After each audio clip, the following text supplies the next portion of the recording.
Here we are, recording the office hours.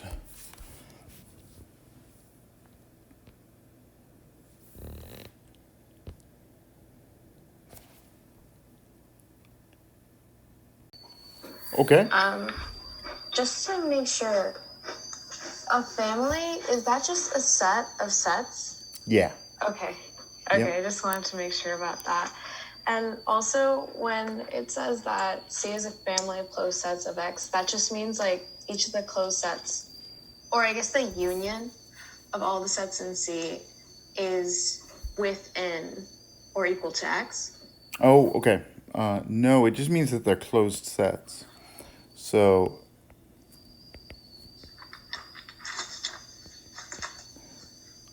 of closed sets of X. That's what it says in the homework. So, C is a set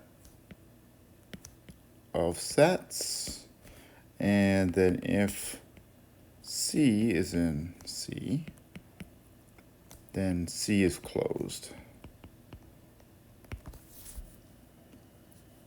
Okay, there's no covering here.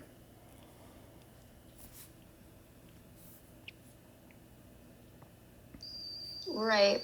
But I guess the question is that any of the elements within the sets in C, X also contains those Oh, elements. yes. There we go. Yes, it's subsets of X. Yeah.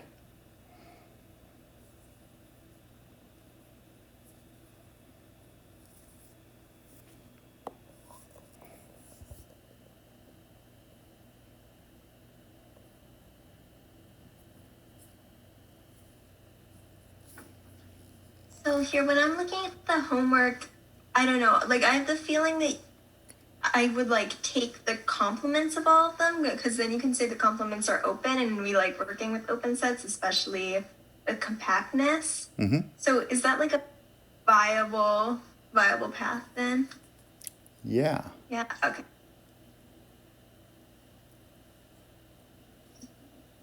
Okay, so then I don't know, like you take the complements, and if the intersections aren't null, I feel like you're supposed to say something about the intersection of those or the union of those. But I'm just not really sure, like, if the intersection isn't null, like, what can you say about the complements? It seems like the next step, and I, even there, am a little confused on what to do. Yeah. So when we complement, so when we pass to the complement, what are we saying here? We're saying that there is this that I just wrote down is saying that there is a point that's in all of the C's.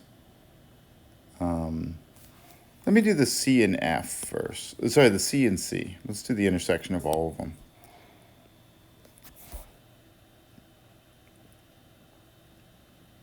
Okay, so there's some point that's in all of them. So, what that would mean is that if we complemented the left, we'd get the union of their complements. Okay. Well, what did we say above? There's some point in all of them. And now what would the point be?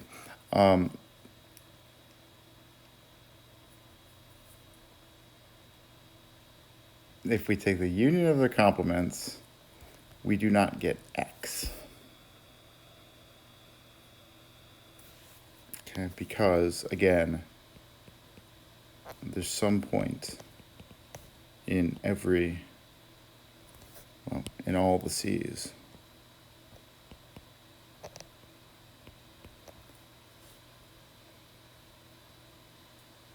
Okay, so that means that there's some point not in any complement.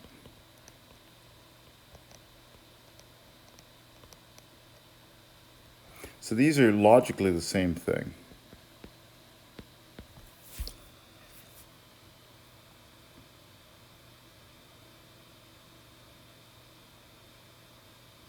Okay, yeah, that makes sense to me. So with what you're doing there, you're working backwards because that's what we're trying to prove. Is there merit then in, doing the same thing to that first statement that we're given with F then, and kind of deducing the same thing, that then there's like some point in all the complements of the F, like the F's, that is not in any complement. Mm-hmm.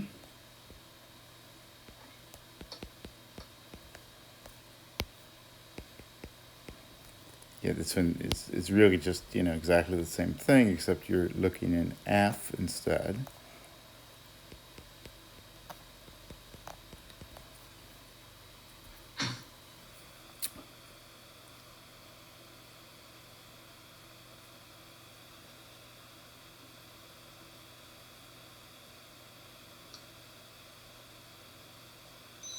Dr. Batter, Yeah. would you say that, I guess, since we're kind of going backwards, then proving this using the contrapositive might be a good method? Yes.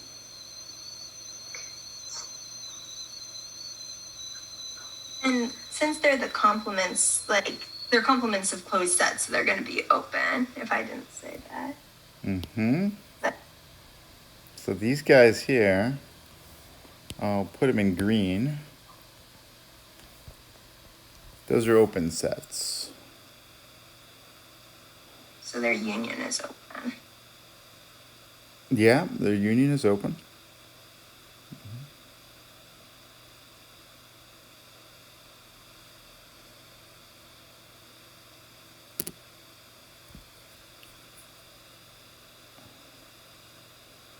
And this not equal to X thing, well, we can interpret that from the last couple lectures as saying it's not a cover.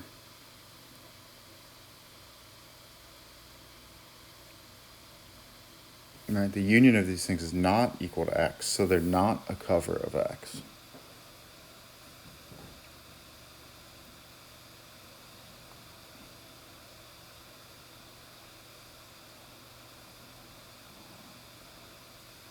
Okay, so I mean that mostly does it then, because if we're going by a contrapositive, like if it's not, well, like if it's not a cover, then there's not going to be some finite subset that, like, it's not, okay, wait. One compactness.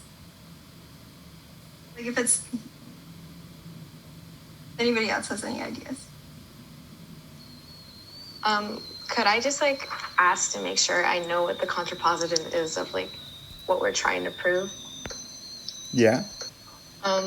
So what I read is I'm hoping that the intersection of the sets within the C is equal to the empty set, then there exists a finite subfamily within C where the intersection of those sets in F is also equal to the empty set. Is that? Yeah. Okay. Making sure. Thank you. Yep.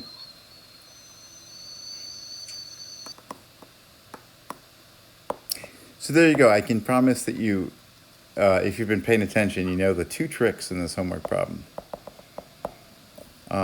They are take a complement and prove the contrapositive.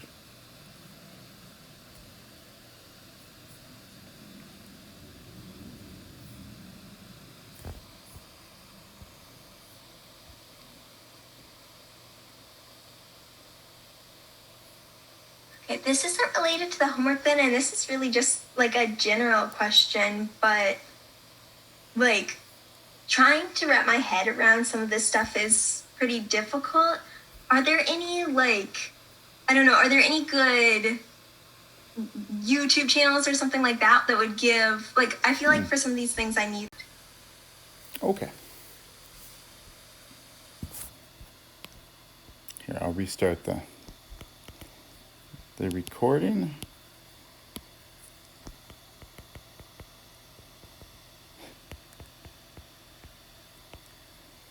Yep, so AN converges to L, prove that that's set.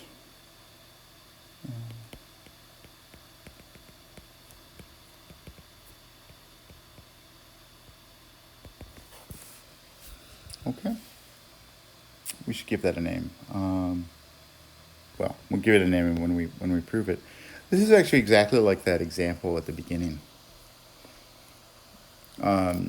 except it's in a general space instead. So let's give a name to this set.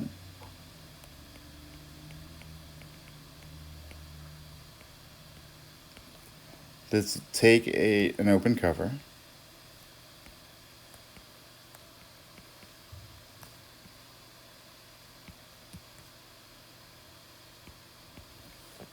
Okay.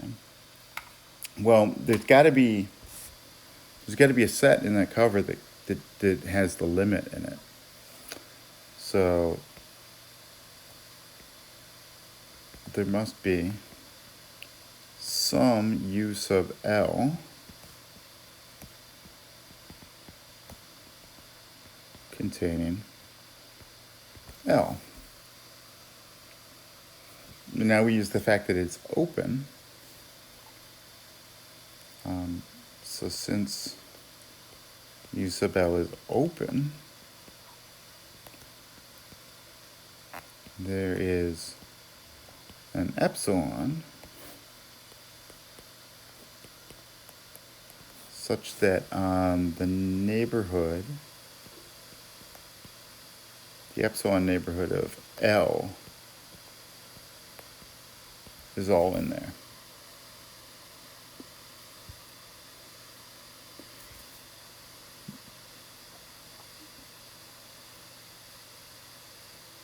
Okay, and any volunteers for how we finish from here?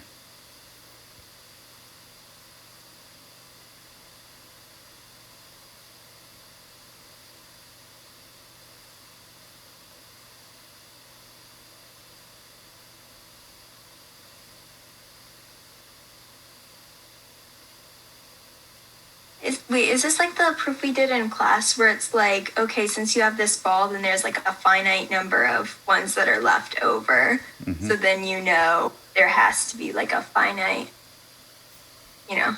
Mm-hmm. Yep. Yeah. So we'll use the sequence converges to L. That means that there is, so we got our epsilon from the open set, and now we're going to get a capital N.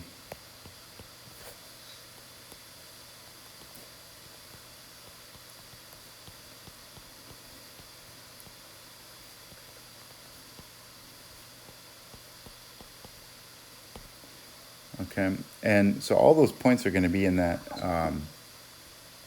set U sub L.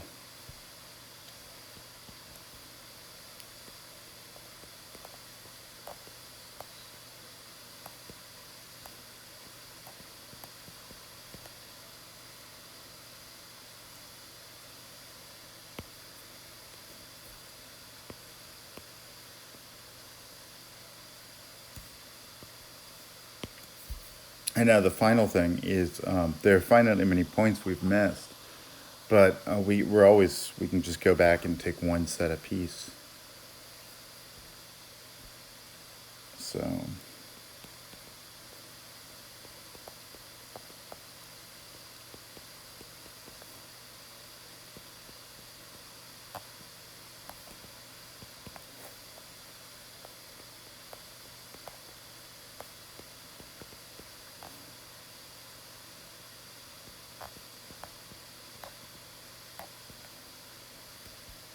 do that, and then,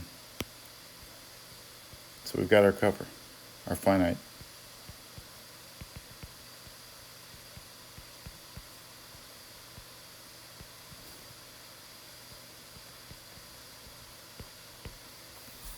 finite cover.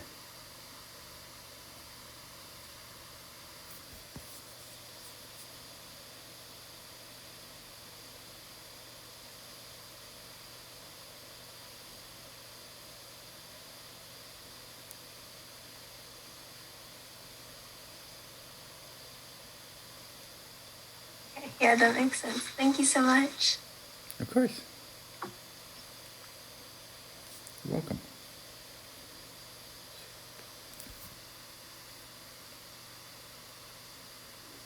Question on the last theorem from Friday, the reverse direction that we didn't prove in class. Mm-hmm. I was reading over the notes of it and the proof of it. I didn't quite understand the last steps that were taken. Oh, sure. Basically, basically connecting the fact that the compactness of K in the bigger subspace with the existence of the open cover in the smaller space. Basically, how it connected those to conclude that it was indeed compact. Mm-hmm. Oh, well, let's just do it. So that's the other half of theorem 2.1.5 from those would be the lecture 7 notes, right? So we're given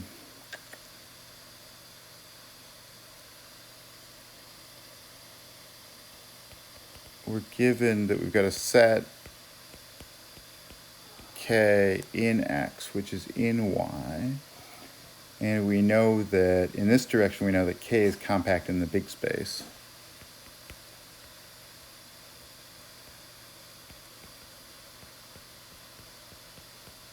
And we want to prove that it is compact in the small space.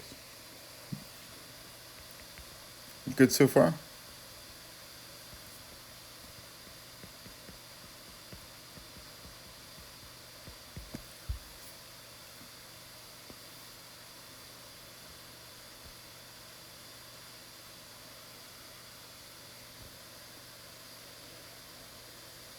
Okay, so we're gonna take an open cover in the small space.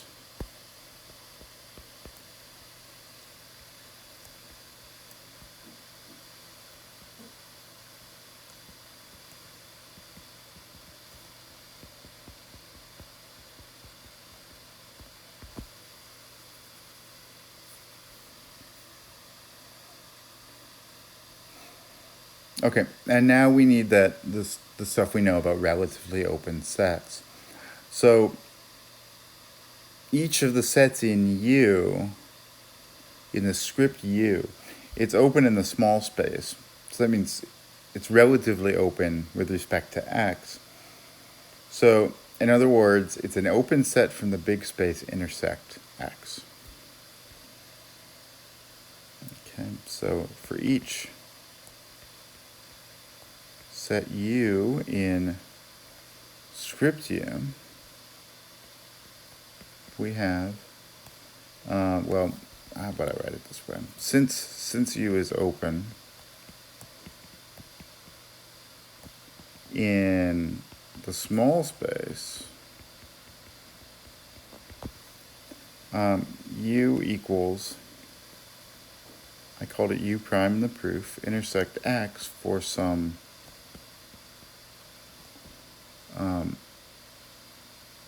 set U prime that is open in the big space.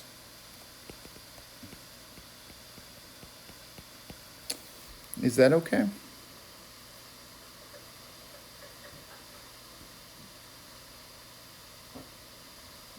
Yeah. Up until this point, I was pretty clear with that proof. It's more when we started introducing the compactness that I had some trouble connecting this concept with the other one and proving the overall result. Okay. So now we're gonna take these bigger open sets.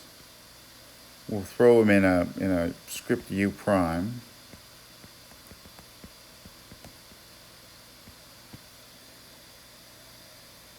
It's an open cover of K in the big space.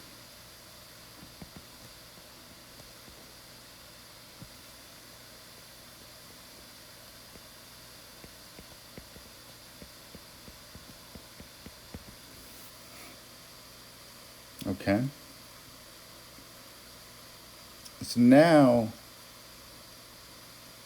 we've got to have a finite subcover.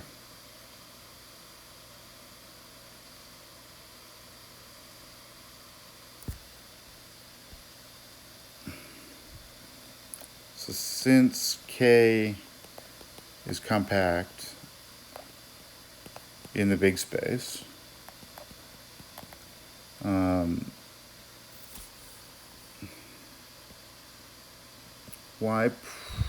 U prime must admit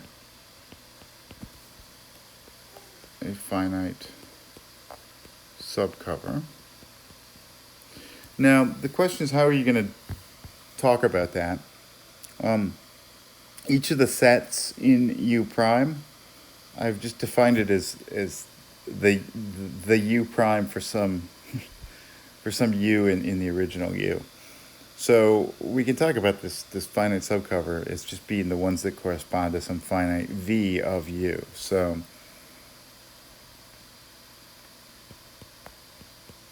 what I'm saying is that we can do this as, so there is a finite subfamily V of U such that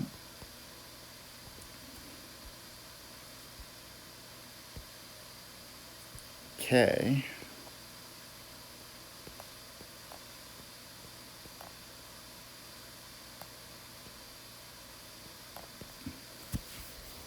is contained in the union of the U primes that correspond to there. How's that?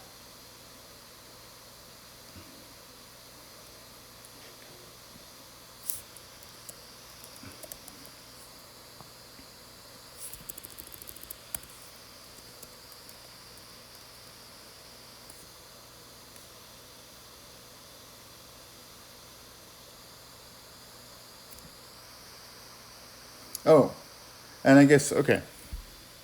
I guess there is something that should be said that's not said in the notes. And that's just that if you intersect both sides with X, nothing changes. So since K is a subset of X, intersecting both sides with X shows, on the left, when you take K intersect X, you just get K. And on the right,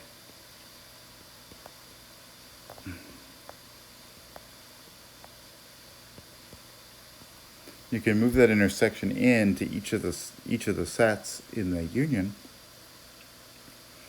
And now that's the definition of the U's.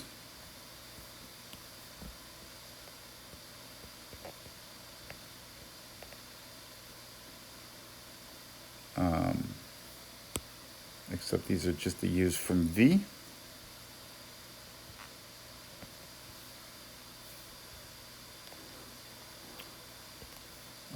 So that's your finite subcover.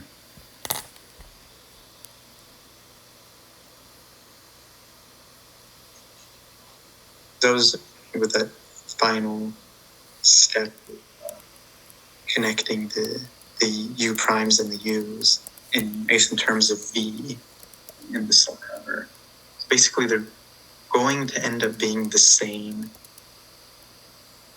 because K is a subset of X, and our definition of U as U prime intercept X. Mm-hmm.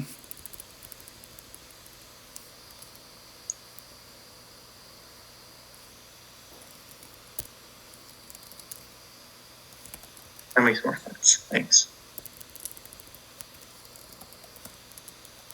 Yeah, thank you for pointing that out, because there is something in the end of that explanation that could be said better.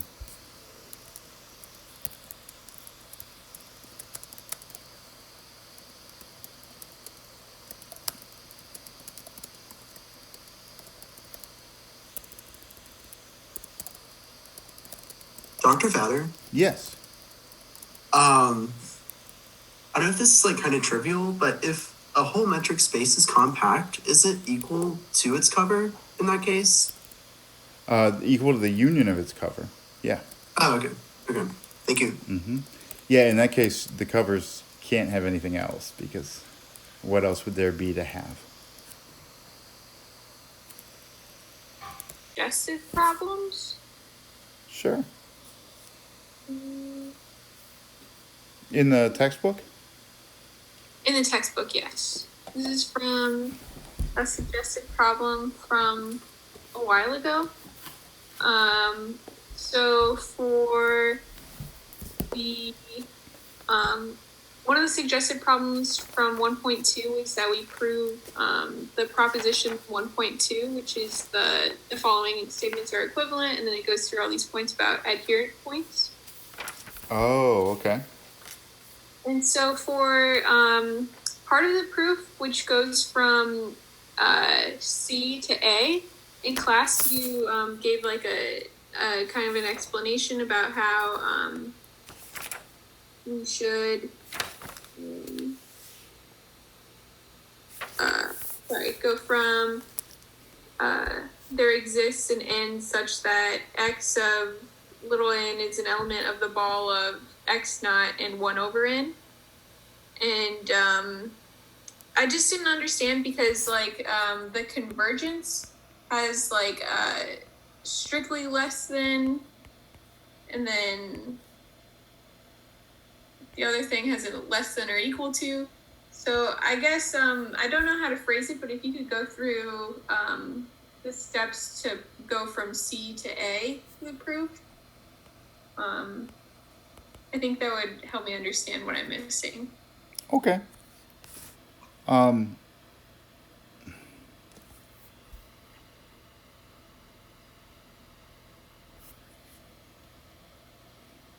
So we've got XD is a metric space. Then we've got a set in there.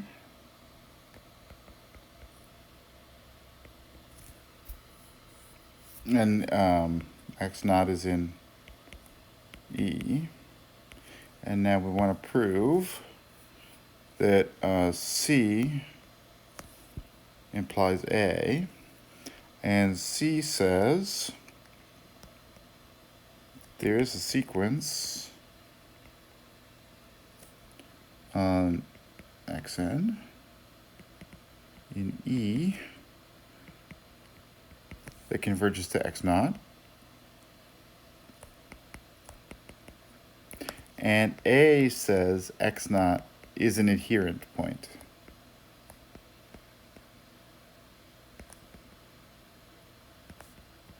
Of E. This is the one you wanted to look at? Yes, that's the one.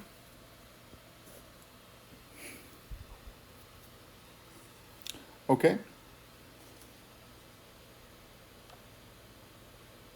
Now, the adherent points are the ones that every ball centered at that point has some intersection with E. Okay, so if we want to show that it's an adherent point, we want to take a radius and consider the ball. So proof that C implies A,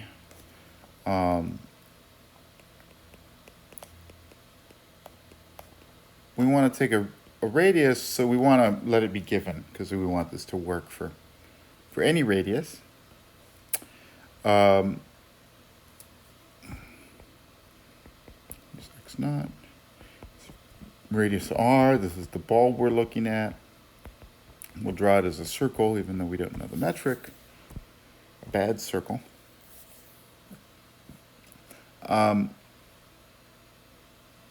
now we just want to show that that ball must have a point of E in it. Okay? Well, that sequence is converging to x naught. So we'll just use the definition of convergence here. And we'll use it with this R. Usually we use convergence with an epsilon, but we'll use it with an R here. So because the sequence AN converges to x naught, there is some capital N so that the distance between A naught, oops, I shouldn't be calling this sequence A because it's X.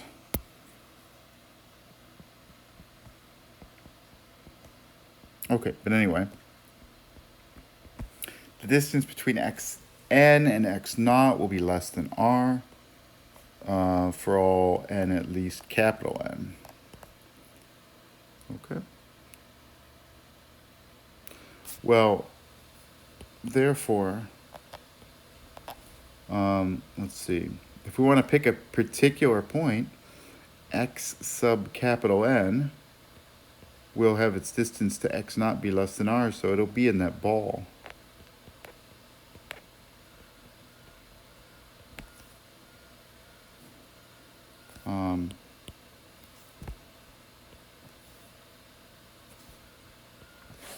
And the whole point was the sequence was from E. So this means that the ball intersect E is not empty.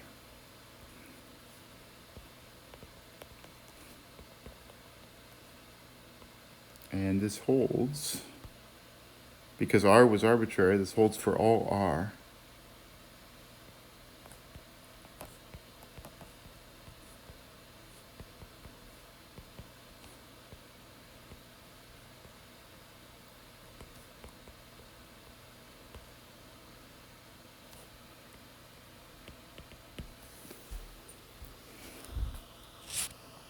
Okay?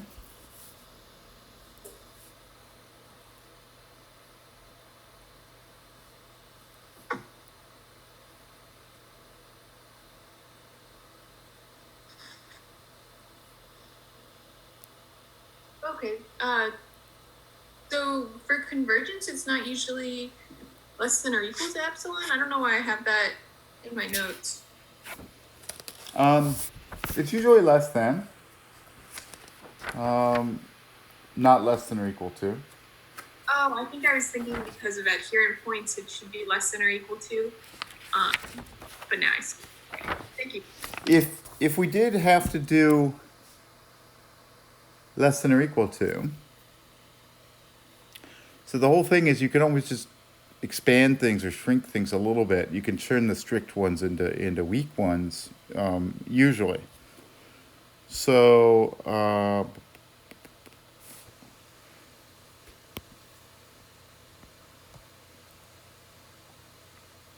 if we had a less than or equal to there, we could have done less than or equal to r over 2 or something.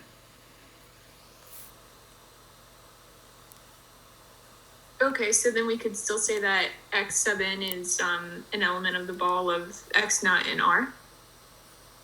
Yeah. If its distance is less than or equal to r over 2, then you're still good. Okay, thank you. Mm-hmm.